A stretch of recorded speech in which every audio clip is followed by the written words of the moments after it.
Hi, everybody. I'm Dave, and I am an alcoholic.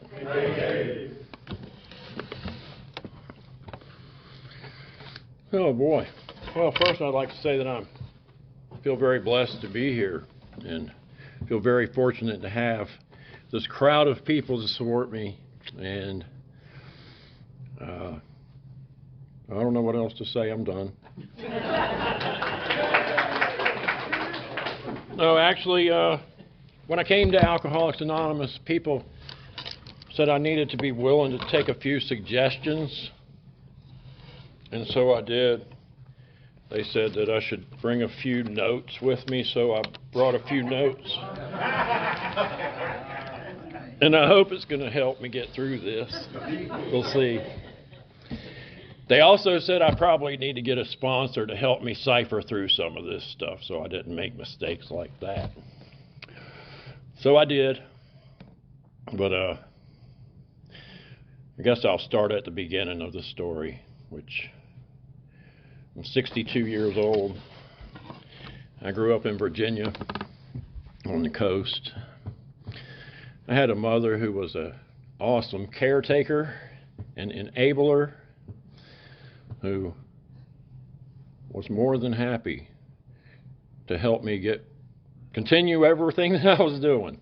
She really was. And I had a father who at an early age taught me fear. And that was his way of controlling me, was fear. And he didn't understand that along with the fear that he taught me came rebellion. And I was going to do everything I could do to do the opposite of whatever it was that he wanted me to do. And I did. And I stayed in trouble all the time. I did really make a couple of notes. In case y'all can't tell, I'm shaking like a leaf. So at a very early age, I felt like I didn't fit in anywhere.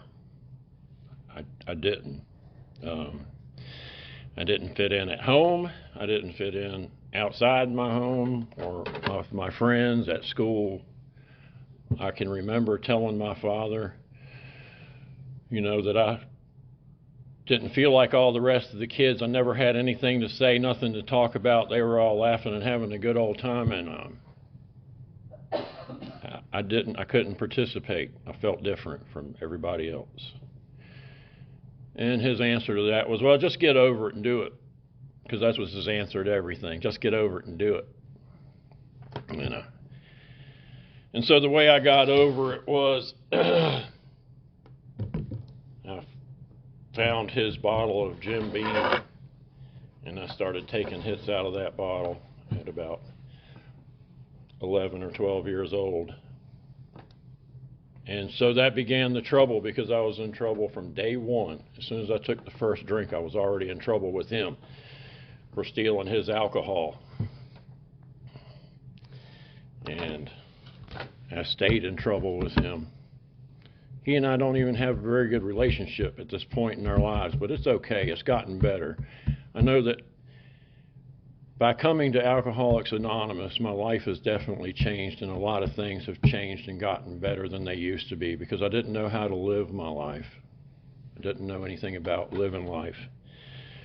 I had 3 DUIs when I was at an early age. A lot of y'all have probably already heard a lot of this stuff, but this is part of my story. I had 3 DUIs by the time I was 16 years old, got my driver's license, and had 3 DUIs in one summer.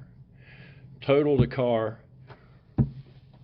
Ran into the school superintendent of our town, rear-ended him. I had been drinking. The police showed up,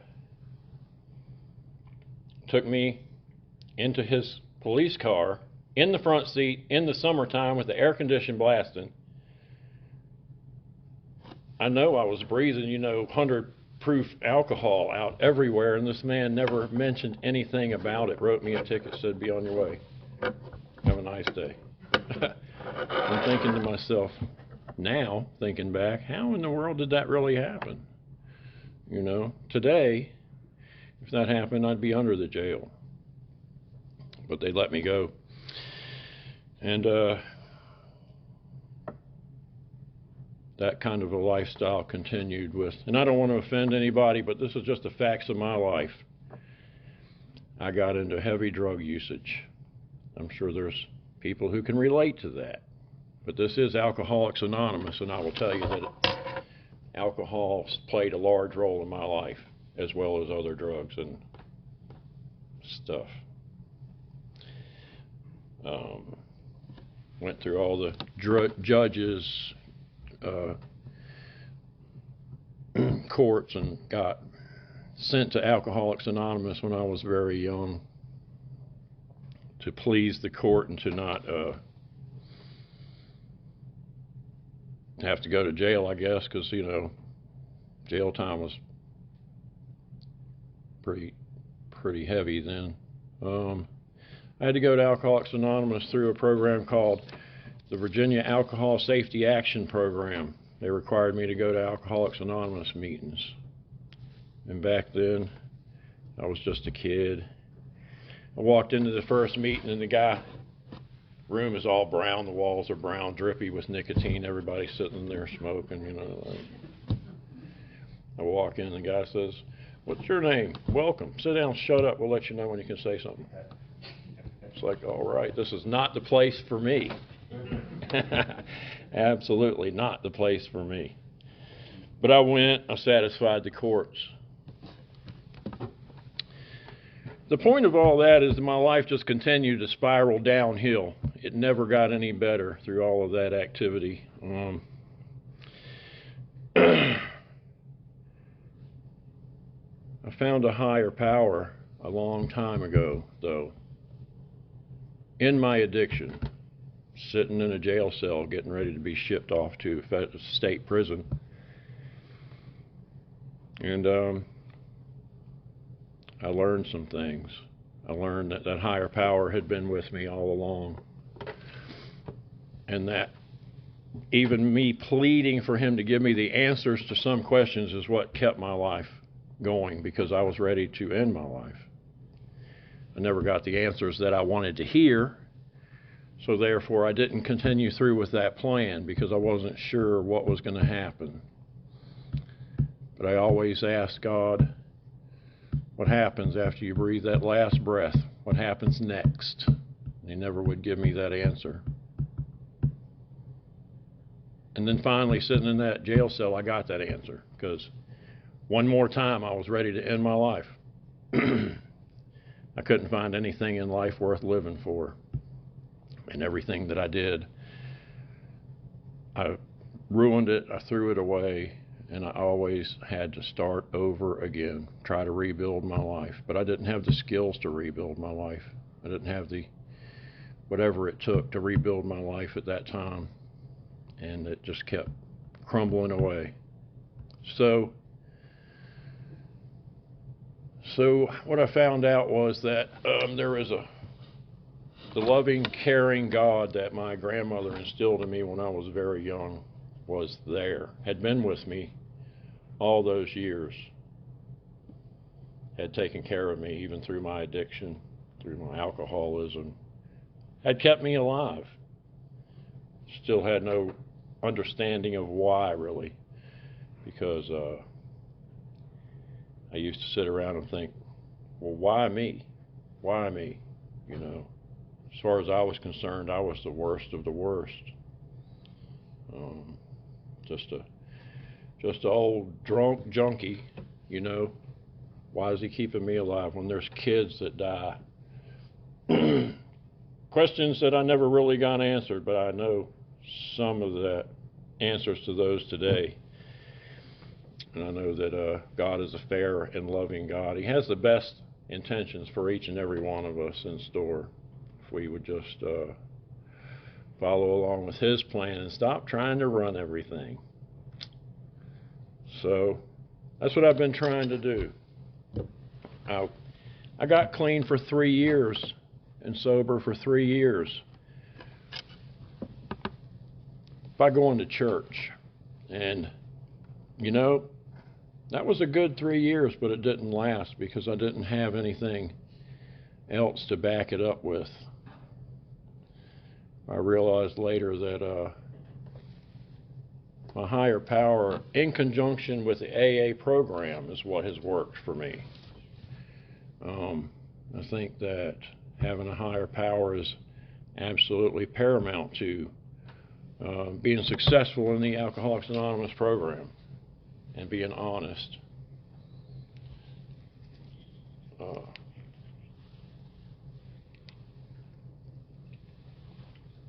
I couldn't really be honest for a long time, many years.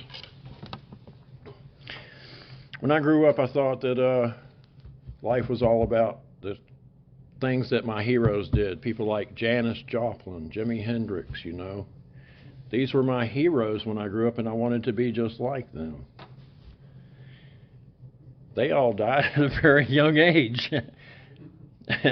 And I thought I was gonna too. I can't even believe I've made it 62 years, but I have. It's unbelievable. So after that 3 years, I got involved with my second wife, who had a son who was very dependent and had his own drug and alcohol issues.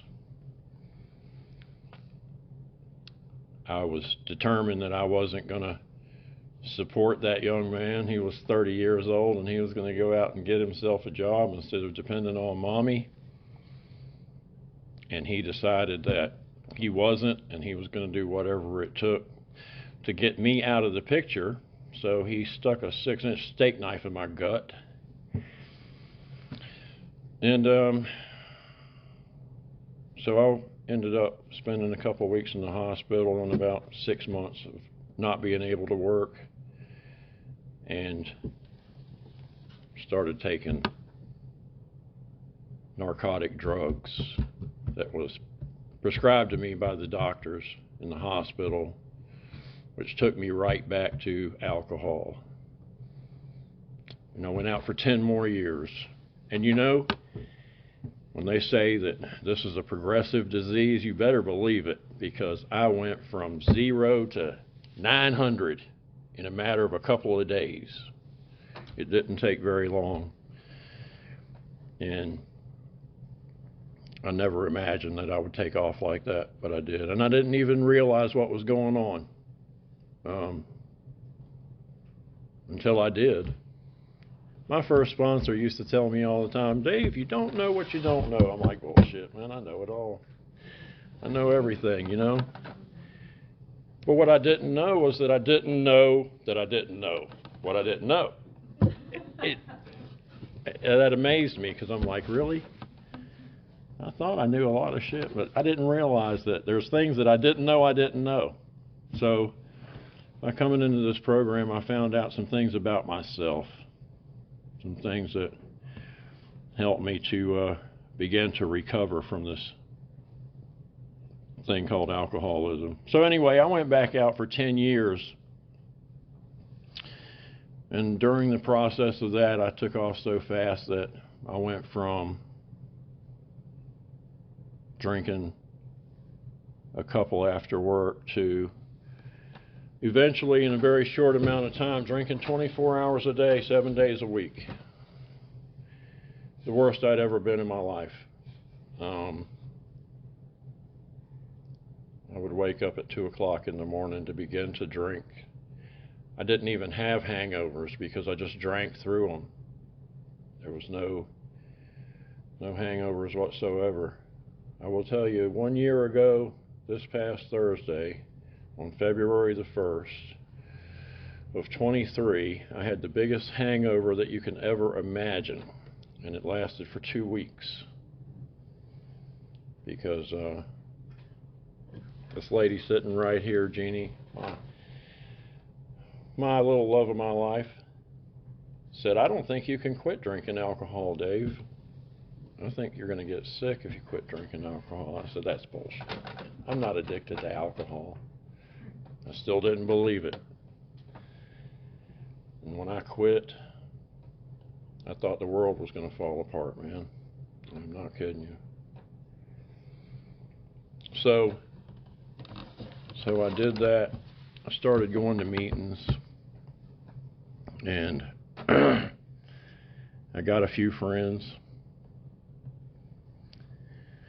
I already had a higher power. As a matter of fact, that's how I made it into the rooms of Alcoholics Anonymous, because I can remember sitting in my kitchen drinking in the wee hours of the night or morning, whichever it was. I don't even know. Day and night didn't even matter to me at that point in my life. And I can remember things from my past coming to my recollection all about this program of Alcoholics Anonymous. And it was like, oh yeah, I remember that. Oh yeah. What's really going on here? I asked God. What is really going on here? I didn't think that I was ever going to be able to quit drinking. And so all these things started coming to my recollection. So I had a plan, because I was tired of sitting at my house looking at that pump shotgun and drinking and thinking of when I was going to drink enough guts to be able to kill myself, because that's what I was doing. I didn't care what she thought about it or you thought about it or what anybody else thought about it, because I was a selfish, self-centered piece of shit. And all I wanted to do was take the way out. It sucked. I'd been dealing with this for over 50 years of drinking and drug addiction, and and it was hard.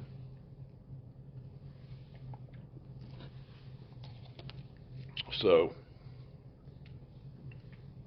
I devised a plan. I was going to drink all I had the night before. There wouldn't be any alcohol in the house. I was going to get up the next day. I was going to white knuckle it until I could get to that noon meeting in Greenville. Yeah, I didn't make it, though. I didn't make it, and that was on January the 30th. I was going to be in a meeting on the 31st. And I was determined. I had already decided that I was going to do whatever it took to kick this thing, because I was tired of running up and down the roads drunk, driving my truck around, the cops behind me with an open 12-pack in the passenger seat, drunk off my ass, wondering when was I going to get pulled over and when was I going back to jail at 60-something years old, when they were going to arrest me for killing a family of kids that was in a car somewhere that I had hit, or something else even worse. Didn't have the guts to kill myself.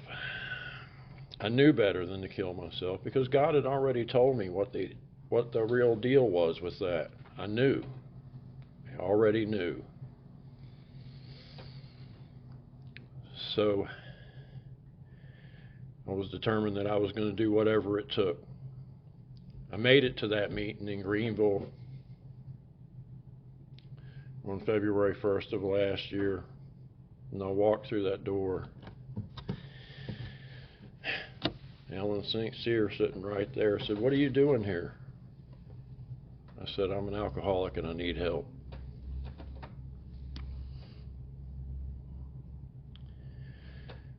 He bought me a big book that day, and we talked every morning for about 3 months. Every single morning we would text back and forth.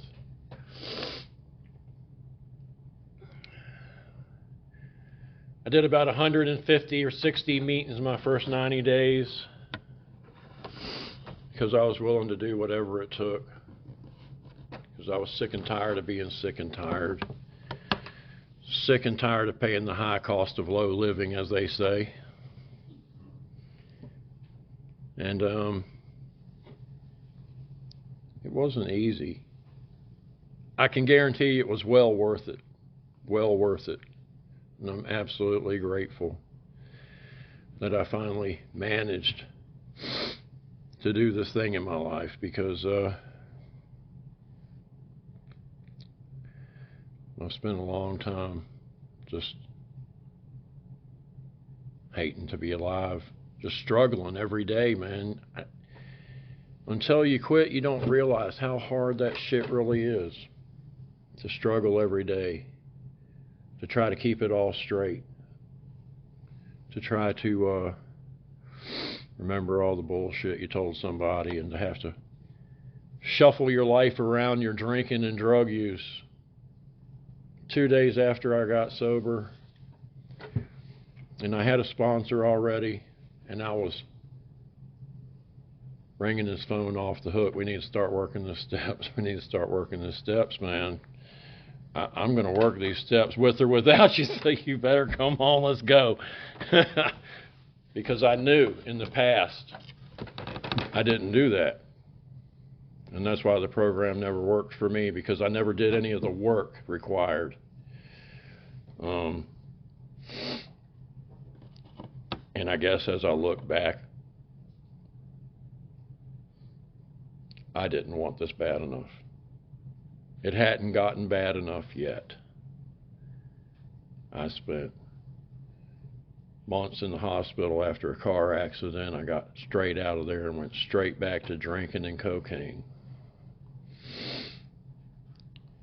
I suffered through gut bleeds, went in the hospital, came straight back out of there and drank more.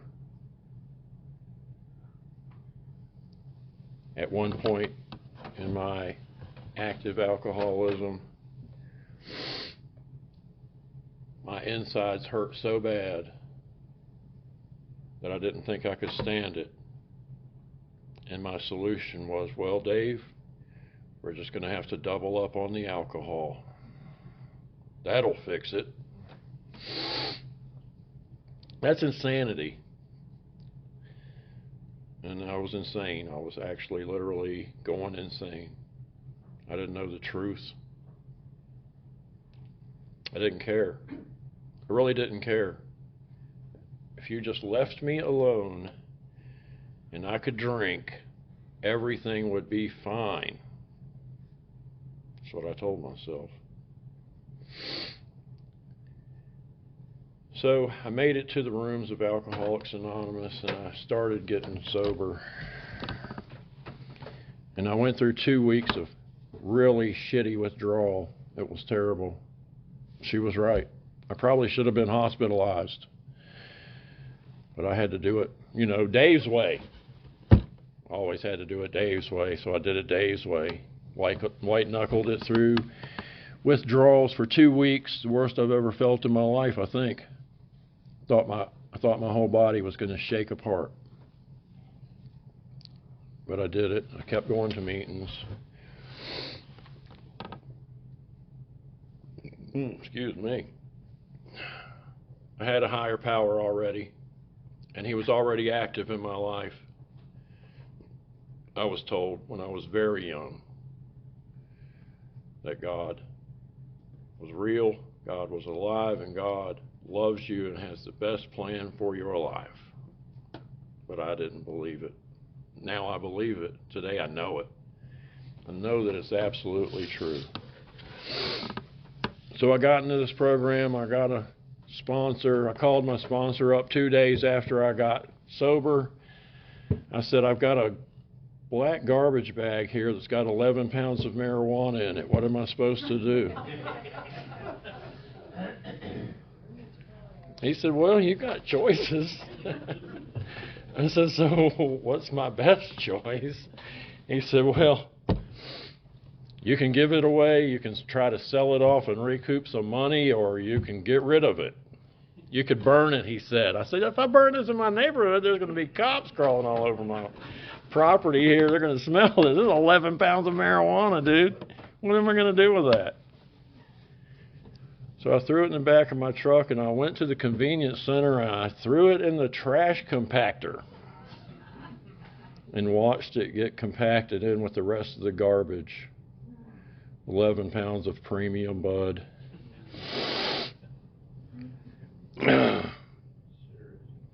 So anyway, so I got rid of that. I stopped drinking. I've got a higher power now. I've got a sponsor. I'm working the steps. And then I said, what am I going to do next? I kept going to meetings. I saw this fellow right back here in the corner one day. I said, you tired of carrying that key around? I'll take it. He said, here. So he gave me the key to the meeting in Greenville. I started showing up there every single day, opening that meeting and making coffee. I was there an hour early every day, or 45 minutes early every day. Of course, that's normal for me. I can remember dating this girl, and I was gonna pick her up for a dinner date, and she said, you can be here at 7:30, don't be early. So I rode around her block for 45 minutes waiting for 7:30. I'm early everywhere I go. I can't help it. I don't know why that is, but I always am. So I showed up at the Greenville meeting an hour early, 45 minutes early every day. I made coffee. I got involved in this program.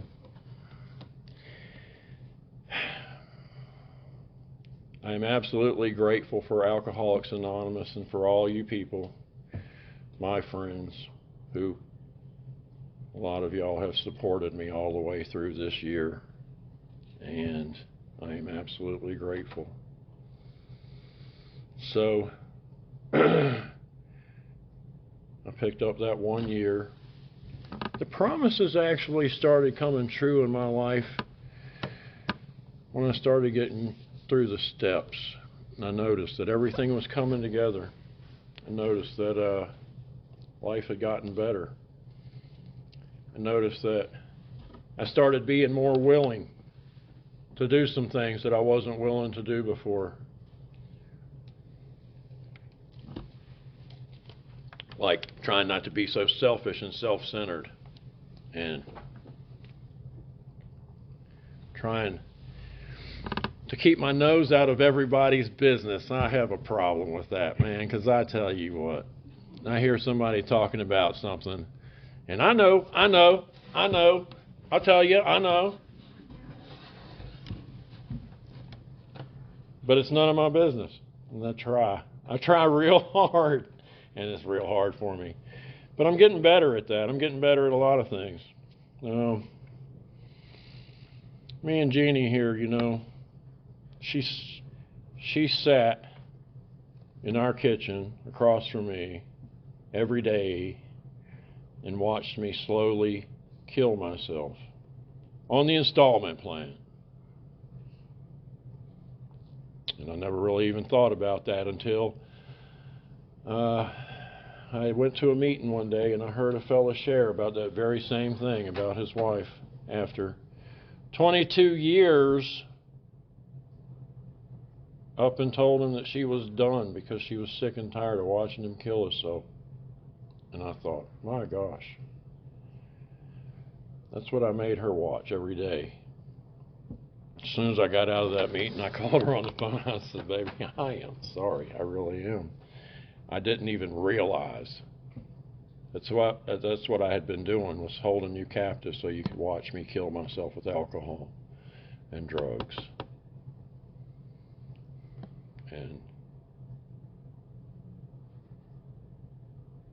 I really regretted that. Life has gotten a lot better at home, out in public. I'm not afraid anymore. You know, there is no way in the world you could have drugged me up here with ropes and chains and tied me to this podium, boy. I would have been heading the other way as hard as I could go. But today, I feel honored to be able to stand up here and tell my story with honesty and integrity, knowing that I've accomplished something that a lot of people can't accomplish for whatever reason, because of whatever reason. I try to help as many people as I can to start this journey and to get them on their way, to help them, to show them. Some of them are interested, some of them are not. I feel really bad for them. I hate to see people that just come in and get that paper signed and just leave. because I'm afraid they're going to have to go through what I went through. And that's no place to be. It's really a hard life out there, trying to make all of that work. So today I've been clean and sober for 1 year. Promises have come true in my life. My life is getting better. My higher power is awesome.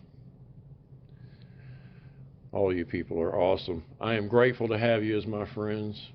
I'm grateful for the program of Alcoholics Anonymous. I'm grateful to be alive today, to be able to participate in this program, to be able to try to help some other individuals along the way if I possibly can.